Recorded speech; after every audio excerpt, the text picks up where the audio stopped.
Born in Great Bend, Kansas, Sergeant Gary Hurley would go on to supply fellow service members all across the globe for his decade plus of service. Being a supply tech, it was actually a calling for me, and it has benefited me since the day I chose that. Nearly 2 decades after his time in the service ended, Gary's commitment to the supply tech role is still in full force, albeit in a different manner nowadays. Working as a supply tech at the Cole Marie O'Neill Veterans Administration Medical Center in Topeka, he learned a lot of the skills he relies on nowadays through his service in the same position he held with the Army.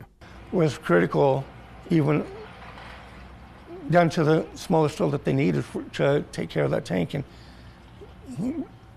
if something's wrong, they could, if something simple and easy, they had the tools to actually fix it. And I was able, if I was there with them, I would be right there, down there, getting dirty with them. Across Korea, North Carolina, Iraq, and beyond, Gary toured all over the world with different units and battalions, all within that supply role. The 1st Cavalry Division, we went over to Iraq, and we were tasked to be at the Baghdad International Airport, and we were right close to one of Saddam Hussein's palaces.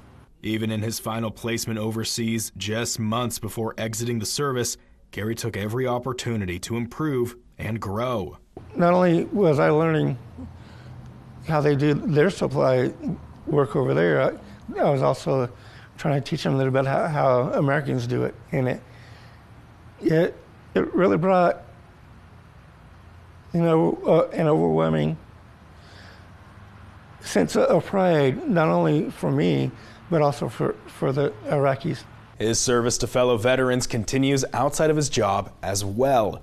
Gary is proud to be an American Legionnaire, a part of the same post that O'Neill and Cole Marie were a part of. Both members memorialized in the Topeka VA's full name, and Cole Marie was instrumental in veterans education post-service, drafting up the GI Bill. Working for you, Matthew Johnstone, 27 News.